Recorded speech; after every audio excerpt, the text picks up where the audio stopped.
Herkese salam, kanalıma xoş gəlmisiniz. Aparıcı Çinarə ana olub. Bu barədə sosial şəbəkədə məlumat paylaşılıb. Onun qızı dünyaya gəlib. Qeyd edək ki, Çinarə bir neçə il bundan öncə bir övladını itirmişdi. O övladına Məryəm adını verib. Həmin görüntüləri sizlərə təqdim edirəm.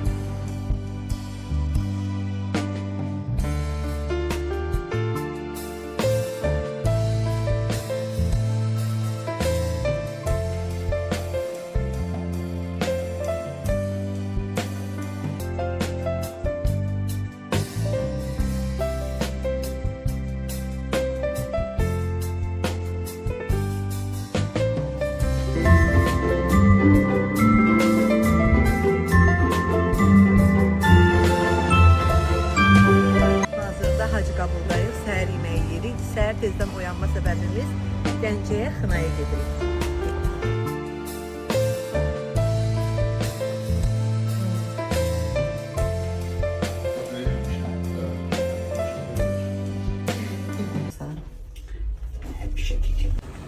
Ruslan, hazırsan?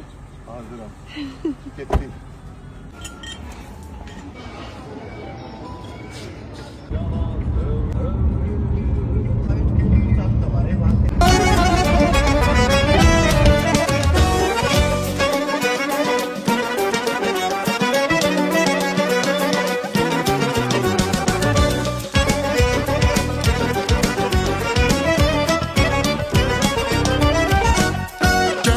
Benim özelim, öz sevgilim, öz gülüm, doğma güzel mekanım, öz ilhamım, öz canım. Gencem benim özelim, öz sevgilim, öz gülüm, doğma güzel mekanım, öz ilhamım, öz canım. Sen bahar dolmusan, güzel gencemiz, ışıklısan, nurlusan, güzel gencemiz.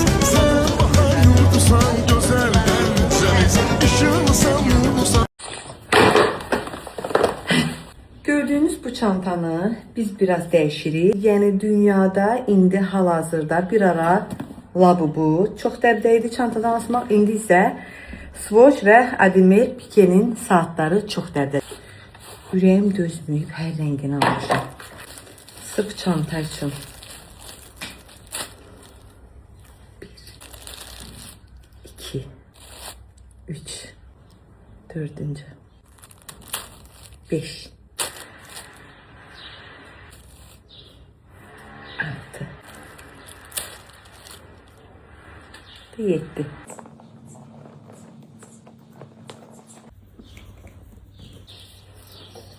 Bu cinslərlə, klasik geyimlərlə istədilən çantaya fərq etmir. Kombinlər edeyim, görünür gözəl.